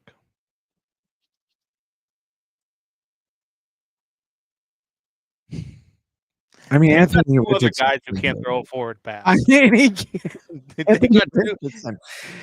I mean, talk about can't process. I mean, he can't even make it to the game. Anthony Richardson, and behind Anthony Richardson is Daniel Jones. They've got 2 guys that can't complete a forward pass ahead of Riley Leonard. He might be their best option. I actually think you want to hear a hot take? Anthony Richardson is really bad. And you thought he was going to be good. 1 for the Colts. What? You think Tyson Bagent is losing the second string job? How about that for a hot take? No, but I think that they will look at their quarterback situation, and I think that they're going to be looking to make a trade and make a move for a quarterback. And I think that the Bears will be okay with moving Tyson Bagent, and I think that they can get. Why with this guy? Where does he get this celebrity as a backup quarterback? He can't throw. He's better than Anthony Richardson and Daniel Jones. Well, yes. Well, I don't know about Daniel Jones. Yeah. I mean, every time I see Tyson Bagent, he's fumbling or throwing a pick. I mean, I don't get it. I don't get the whole thing. I don't even think he should be the Bears' backup quarterback. I mean, I said it last week. I don't even think he's a backup quarterback. And he's a backup quarterback on a team that doesn't really, I don't know. I don't know. Maybe he's a backup quarterback on the Colts. Maybe the Colts don't even have a backup quarterback, but I don't think he's very good. I don't think he has the arm strength to make all the throws. This isn't 1998 where you have a bunch of quarterbacks in the league who can't make all the throws. I mean, Anthony Richardson, yeah, he can't throw a forward pass. No one's going to say he doesn't have arm, he doesn't have a strong arm. He does. He does. Yeah. But he can't use it. I saw a meme the other day on Facebook. He's got to be really dumb. It was the guy from Moneyball who he was talking to, and he's like, so here we have Anthony Richardson, and look, he's got an arm like a cannon. He can run the ball really well. The problem is he has no idea how to play the position. and that sums it up pretty well with Anthony Richardson. I just don't. I think that the Colts are going to end up making a trade. I was joking about Tyson. I don't know if that's who it's going to be, but I could see the Bears definitely moving Tyson Bagent. Maybe that's why they're giving him more of a look tonight, to give other teams a look at him, to move him. It would be nice if it was the Colts, because I mean, you could probably get something decent in return from the Colts. I'd ask for Quentin Nelson, but that's just me. That'd be nice. Okay. Yeah, that would. Not the guy they should have drafted. You would get you might get, especially if he plays well tonight, and then let's say he balls out in week 3 of the preseason, you probably get a 2nd or 3rd round pick for him. Since we were already there, how about this for a hot take? Pete Carroll and the Las Vegas Raiders make the playoffs. I just don't see People are saying it already. I don't agree with those people. I think that the Chargers a weird team. I mean, that whole division is so good. I do think that the Chiefs are going to take a step back. I don't think the Chiefs win the division. That's my hot take. Whoa. But the Raiders, I mean, Jeremiah, people say lots of things.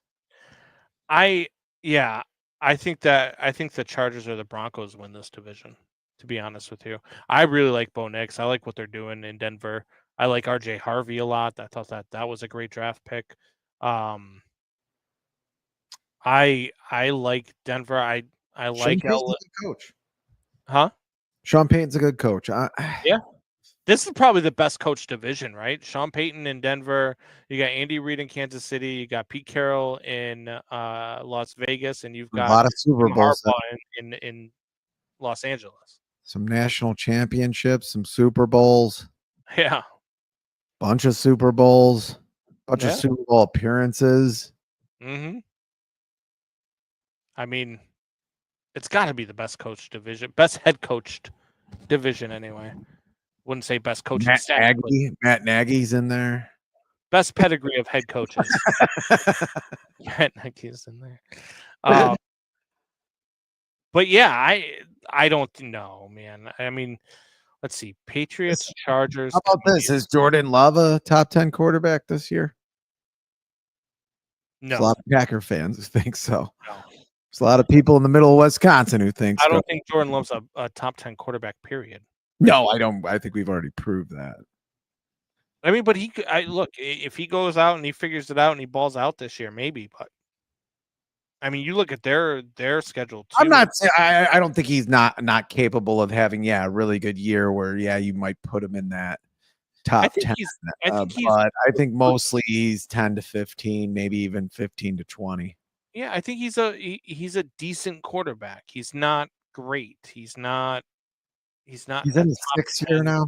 This is his 6th year. I know it's his 3rd year. It's his 3rd year as an actual quarterback. in starting quarterback in the league, but he's in his 6th year. yeah.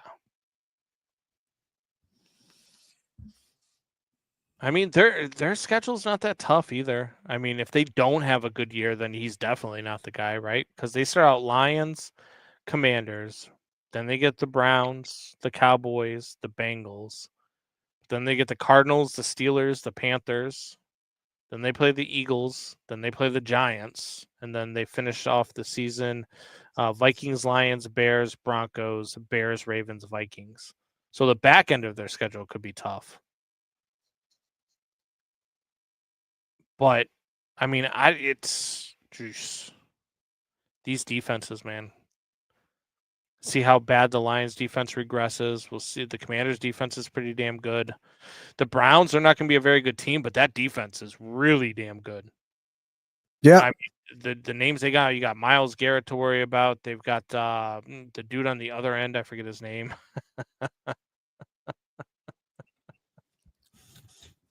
Oh my God.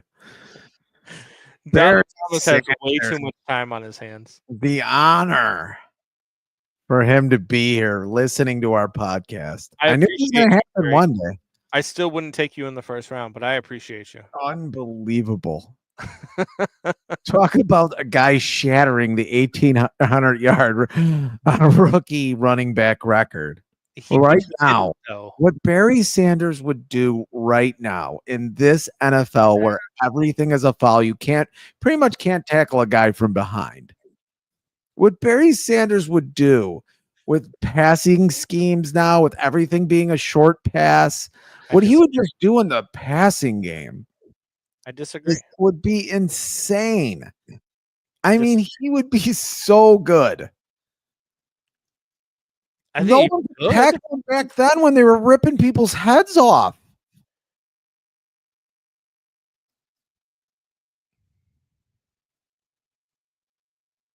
Anybody would take him in the first round. You've lost your mind. I don't know why we're back here. Well, they did. They took Ashton Genty. Oh my God. No, I don't take any running back in the first round. I don't care. I don't care who it is. Who you're giving me. Congratulations to Downing Thomas on his first non-Asian burner. Do we know that Barry Sanders is an Asian? He was talking about his fake avatars. Fake profiles. Yeah. Now Barry Sanders can't have his own profile on YouTube. Luther Burden III with some really good hand catches.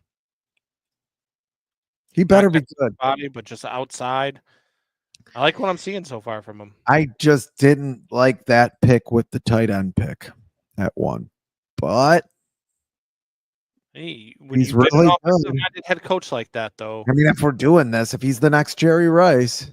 If you're getting, yeah, but if you're giving, I feel like you take Jerry Rice in the first round. You love wide receivers. I do. I would take Jerry Rice in the first round. Oh wow! It took you a while to say it. Yeah, it took you a while. Meh. He's all right. He's okay. Second best wide receiver of all time. Who's your number 1?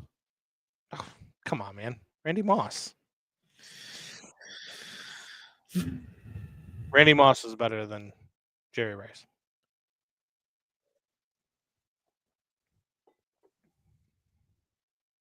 How's Randy Moss doing? Isn't he sick? Last I heard he was, but I don't know. I have not heard updates.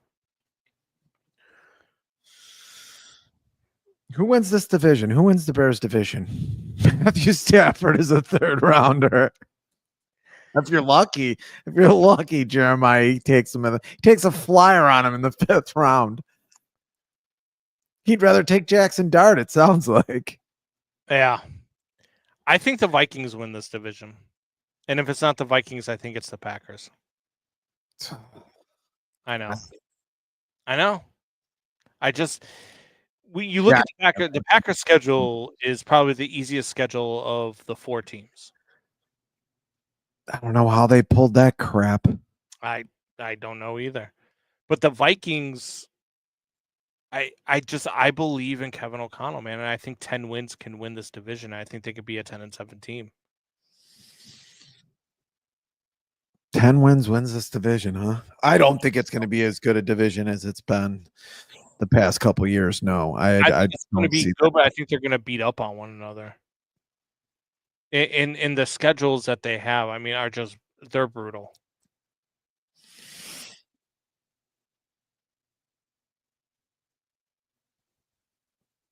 It's for me. Look, you look at if we go down the list, right? Let's go. You got the Bears winning 9 games. Man, I think high end 9-8. High end, right? I got them 8-9. I've got them. I've got them 10. at 5-1 in the division. Update: Tyler Scott still plays football. And It's another touchdown for the another Bears bad there of football. 21-0. Tyler Scott with a Yeah. touchdown from Tyson Bagent. He's gonna look good in white and blue. But you look at let's Sure. let's go with the Bears schedule, right? Vikings, Lions, Cowboys, Raiders, first 4 weeks. There is a real possibility. Then you got Commanders, and let's go all the way up to the Ravens game. You got Commanders and Saints after that. Those first 6 games, Vikings, Lions, Cowboys, Raiders, Commanders, Saints. If they come out of that, I think there's a realistic possibility that they come out of that 4-2 or 5-1. Could you see that? Yeah, I could see that.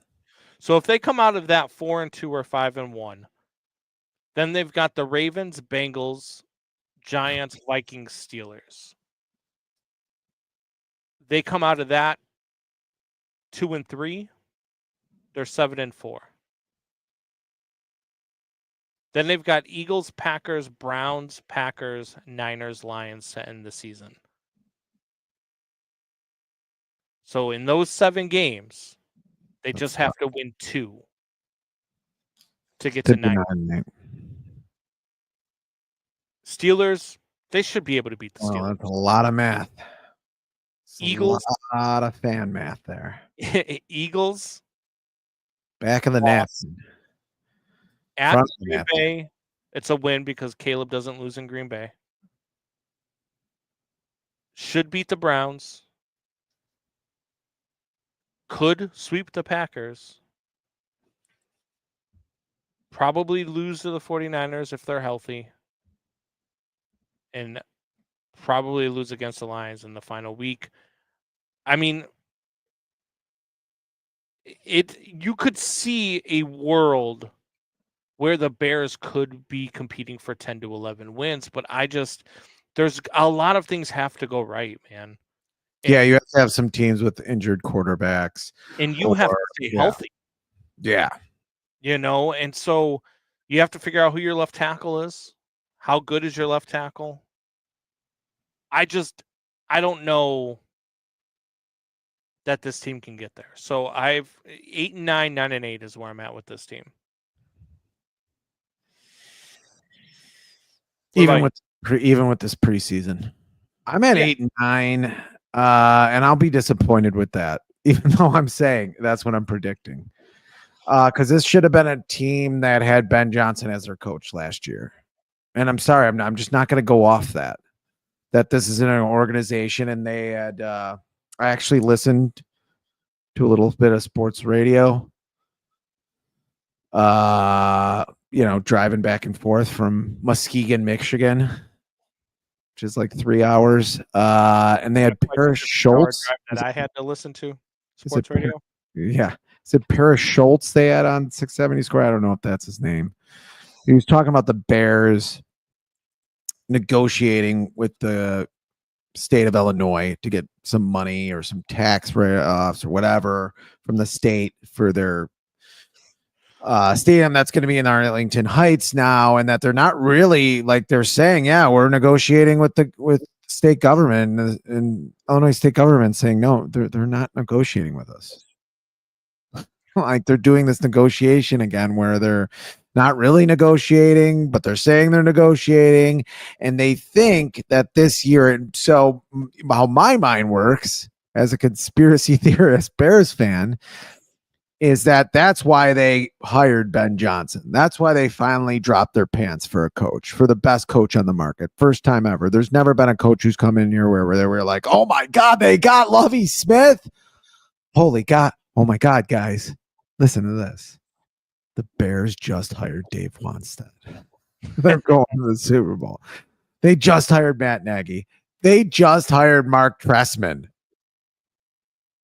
over Bruce Arians, by the way. Who thought he had the job? Who thought he had the job? That they finally dropped their pants for a head coach because they think the Bears being good is going to move the state government to pay more for their stadium. That's their negotiating tactic is. Yeah. Which is ridiculous. And I'm not going to get off the fact that this team this already should be year 2. You were right last week when you said this is kind of like Caleb's rookie season, and it shouldn't have been. We should have been able to analyze this kid last season. We should have been able to, even if you think Justin Fields is terrible, there shouldn't even have been a question. We should have known. Yeah. Halfway through year 2 into year 3, whatever you want to say, whenever you need it to happen as a QB. And basically, the first year of Justin Fields was like nothing. Even the second year, you couldn't say was great. He's on one of the worst rosters I've ever seen. His second year in this league. I mean, yeah, you're not even able to look at quarterbacks on this Bears organization, and they should have got rid of Eberflus last year. And not one Chicago Bears reporter asked them, why in the hell is he coming back? Is it because of his contract? When everybody knew that was why.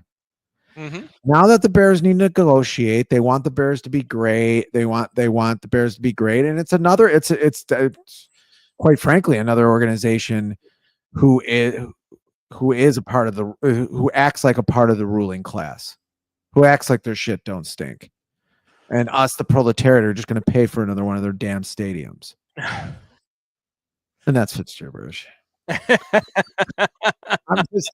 I'm just saying. I don't know why I'm getting riled up all of a sudden, but I just think, we should have already been down this road a little bit already with this kid. I mean, that's why we have coaches speculating and all this stuff about his processing. We should have known a little bit about it. Now we don't know crap about a guy who's in the window of his rookie contract. This is what bad organizations do. They waste an entire season. They waste my damn life. It's I mean that's every Chicago sports team. And that's why 8-9 to me ain't good enough for this season. No, in season 4 of this rebuild. Like we're playing football in 1990. The problem that I have is that last year they were probably a 7-win team, right? Because of coaching, they were only a 5-win team. But they probably could have been an 8 to 9-win team as well if it wasn't for coaching. But this is a different season. It's a whole new offense. It's a whole new coaching staff. There is a learning curve to it, whether we want there to be or not. There is a learning curve to it. And not only that, but this schedule, man, is really, really tough. I mean, you're playing, I think, out of your, what do you have, 10 different opponents in an NFL season, 12 different opponents in an NFL season? I believe 9 of them are playoff teams from last year. I mean, those teams have to be bad this year. That's a tough, let's see. I'm pulling it up right now, the schedule. Lions playoff team last year, Vikings playoff team last year. Cowboys were a playoff team last year, correct? No. Yes, right? No. Cowboys did not make the playoffs. Commanders playoff team. Yes. Ravens Bengals playoff team. Mm-hmm. Steelers playoff team. Eagles playoff team. Packers playoff team. 49ers playoff team. That's 9 playoff teams. I mean, it's a really tough schedule on a team that, again, has all new coaching staff. So that's where you have to kind of like because you can't go off of I can't go off of just because Josh Allen for the first 6 years of his career has thrown for 4,000 plus yards every single season. I can't expect, or I can't go out there and say he's definitely going to throw for 4,000 yards this year too. I think he should. He's certainly capable of doing it, but just because it's happened before, it's a new schedule, it's new defenses, it's new tape, it's new everything. Yeah. So you have to take all of that into account. You can't just be like, oh, well, this happened last year. They were a 7 or 8 win team last year. They should be better than that this year. All new opponents, all new coaching staff, all new offense, all new defense. Should they be better? Sure. Could they be an 11-win team? Could they come out of nowhere and win this division? Absolutely. Why not? It happens in the NFL all the time. Josh Allen sucked for 2 to 3 years. He did. He I did. remember talking about his stats when Yeah. Fields But was. I'm not going to sit there and put that expectation out there, though. I don't, as a Bears fan, I don't expect them to go out there and win this division. I'm going to set my expectations at what I think that they are and what I think that they can accomplish this year, which is be a 4-win team, better than what they were last year, which is a decent improvement. And if they exceed those expectations, then great. But I have to see it play out on the field first. I just do. Yeah, me too. They're gonna have to show me, especially. I'm not a scout. I'm not a GM, and I don't have a whole lot of faith in Ryan Poles. I just don't yet. I mean, he hasn't given me a lot. Ceiling 10 wins, floor 7 wins. Ugh. Yeah, 8-9. 9-8. I mean, that's where we're at. I'm sick of being the strength of schedule team. Play winning football, and you'll be part of the strength of schedule instead of looking at it. Yes, not a winning team since 2018. We have not had a winning season. But every team looks at it their was a strength while. of schedule. I mean, we were talking about the Giants earlier. We look at their schedule. I mean, their schedule's a gauntlet all year long. But you could look at any team in the league, right? Like, name me a team. Like let's look at the Panthers. I think the Panthers are winning the South. That's my team that I think is coming out of nowhere and is going to surprise people this year. I think the Panthers will win the South, and I think that the Tampa Bay Buccaneers take a step back. And by that, I mean the Tampa Bay, the Carolina Panthers win this division at like 8-9 or 9-8. They have the Jaguars, the Cardinals, the Falcons, the Patriots, the Dolphins, the Cowboys, the Jets, the Bills, the Packers, Saints, Falcons, 49ers, Rams. I mean, that's so hefty. When you got the Bills, Packers, Falcons, Niners, and Rams in 5 out of 6 games, that's a pretty tough. Falcons. Well, the Falcons are going to be better this year, too. I don't think the Packers are going to be great, though. Right. Well, let's see a team that should be the strength of schedule, right? Which is the Kansas City Chiefs. And you look at their schedule. Chargers, Eagles, Giants, Ravens, Jaguars, Lions, Raiders, Commanders, Bills, Broncos, Colts, Cowboys, Texans, Chargers, Titans, Broncos, Raiders.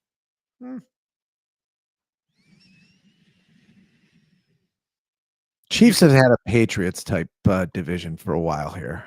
I would like to see one of those teams shove it up their ass. They've had the Patriots divisions of the early 2000s where it was the Jets, Dolphins. Who else is in their division? Who cares? Doubting Thomas has the Bears at 11-6. Do you think he's telling the truth? I mean, knowing Doubting Thomas, he's probably telling the truth because it's 9-20. Always seemingly 24 higher on the Eastern Bears than time. we are. Yeah, it's 9:24 Eastern time though. So there's no. I mean, I don't. If they're 11-6, I'm over the moon. They're winning the division at 11-6. I think so. Yeah, because I don't have this division being that strong. I don't think this division's as good as you think it is. I think the division's good. I just think that their schedules are ridiculous. I wouldn't be shocked if there's one playoff team out of this division this year. Ooh. Okay. I would not be shocked. I think there's there's going to be 3 playoff teams out of this division this year. Because one team's going to win the division. Every team but the Bears. You think the Bears are in the playoffs at 9-8? I think the Bears have a shot to be a wild card team at 9-8. And 9-8 has you a shot to be a wild card team. Yeah, no, it does. So I think that it's going to depend on what the Packers and the Vikings are this year. It just is, because I think the Lions regress. I don't know how far they regress. I think that losing both of your coordinators to head coaching jobs is a bigger deal than people think it's going to be. I'm not high on Amon-Ra St. Brown. I'm not high on Jared Goff without Ben Johnson. I'm just not. And so, do you think I look like Jared Goff? No. Good answer. I think. I'm not sure. I think that's a good answer. Yeah, no, I don't think you look like Jared Goff. Well, here's Jared Goff right here. It looks nothing like you. Thank you. That guy looks like an athlete. You do not look like an athlete here. Chiseled chin, everything. I mean, you look like you could be okay. I say he's one of You the. look like you had your time in a high school gym at floor hockey. I did okay at floor hockey for a little bit. No, Yeah. not a lot. I didn't play a lot of floor hockey. Basketball. I beat the crap out of Doubting Thomas. I see. Wait for his next comment. I don't think you could be good at basketball. Luther Bird in the third with a touchdown, by the way. There we go. 8-0 Bears at halftime. Here we go. Super Bowl. Super Bowl. They just beat the Bills without Josh Allen.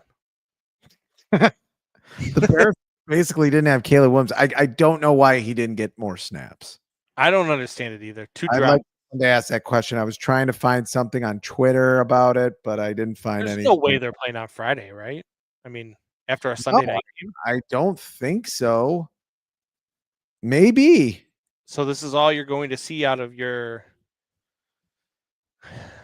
starters is 2 drives in the preseason, which, I mean, look, you could look at it 2 ways, right? You could look at you didn't get to see them much. You could also look at, well, they're going to be healthy heading into week 1. There's no chance of injury. I mean, unless it's going to be during practice, which nothing you can do about that, but yeah. We were all elite wiffle ball players.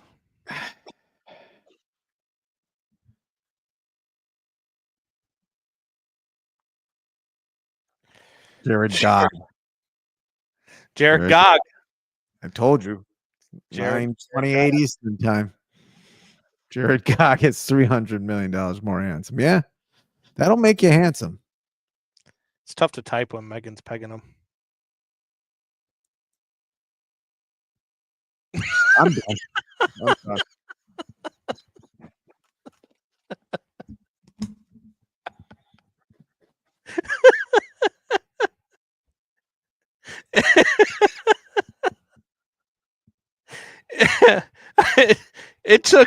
It took 3 years.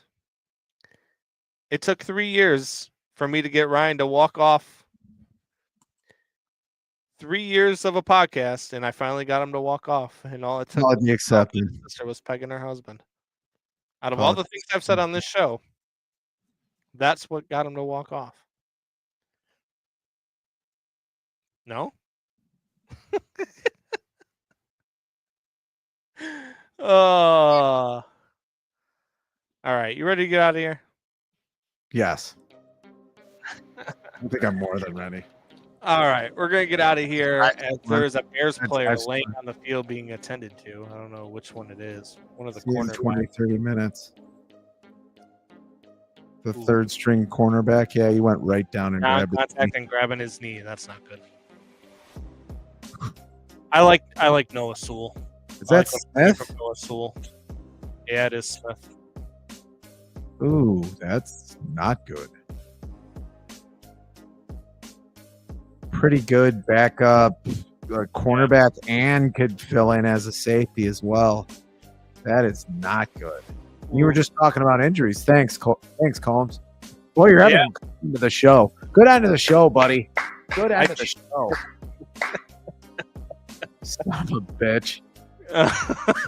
Unreal. Have fun walking up and down those stairs tonight. Blame Doubting Thomas. If you slip and fall and break your neck, it wasn't me.